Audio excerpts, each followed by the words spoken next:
tabi ng kalsada may makikita isang masina puno ng pag-asa. Naari kang maghulog ng barya, ang iyong mundo di na mangangamba. Piso, 5, 10 o 20, anong piliin mo?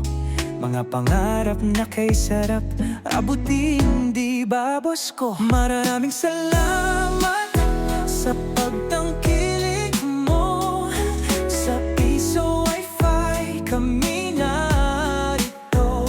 Kapag ang gabi dumarating, sama-sama tayong mangarap-rap matuto. Bago o luma, huwag mag-alala, tanggap ang barya sa iyong mga kamay. Ihanda ang puso sa ligaya't saya. Isa itong pagkakataon para tayo'y magsama. Boss Tio ang pangalan sa likod ng ngiti, nagbibigay inspirasyon para sa bawat tadhana na may pag-ibig. Maraming salamat sa